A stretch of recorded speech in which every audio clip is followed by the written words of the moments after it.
नमस्कार पंढरपूरकरांनो, दिवाळीच्या मुहूर्तावर घर खरेदी करायचं असेल तर 35,99,999 रुपयामध्ये 2 BHK 700 स्क्वेअर फीटचा तुमचा होऊ शकतो. या दिवाळीला बुकिंग करा आणि पुढच्या दिवाळीला तुम्ही या घरामध्ये दिवाळी साजरी करणार. होय 700 स्क्वेअर फूटचा हा फ्लॅट असणार आहे. नवनीत विद्यालयानं आपलं नवनीत गुरुकुल जे की आहे आपल्या इसबावीमध्ये, त्याच्याबरोबर समोरच ही बिल्डिंग आहे. इसबावी सारख्या प्राईम लोकेशनला तुम्हाला मिळणार आहे.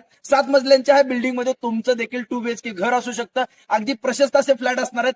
त्यासोबतच महत्वाचं म्हणजे मला सांगायचं तुम्हाला की मी जसं सांगितलं 35,99,999 मध्ये ऑल इन्क्लुझिव्ह असं हे पॅकेज असणार आहे. आणि श्रीमंत योगी बिल्डकॉन यांनी एक ऑफर देखील ठेवलेली आहे खास दिवाळी निमित्त, ज्याच्यामध्ये तुम्हाला किचनची जी मॉड्युलर किचन ट्रॉली असते ती देखील बनवून दिली जाणार आहे. दिवाळीच्या मुहूर्तावर जर बुक करत असाल तर त्यासोबतच वॉशिंग मशीन देखील दिली जाणार आहे. बघू शकता 50 फुटी डीपी रोड वरतीच हे लोकेशन असणार आहे. मी बाकी पत्ता तर टाकून खाली देतो, नंबर खाली टाकून देतो. कर्मयोगी शाळा आहे आपली इसबावती, तिथनं फक्त 1 मिनिटाच्या अंतरावरती. म्हणजे सगळ्या गोष्टी अगदी सोयी सुविधा युक्त अशी बिल्डिंग असणार आहे. याच्यामध्ये तुम्हाला घर मिळणार आहे. खाली बाकी डिटेल्स टाकून देतो. दिवाळीच्या मुहूर्तावर बुकिंगसाठी लगेच कॉन्टॅक्ट करा.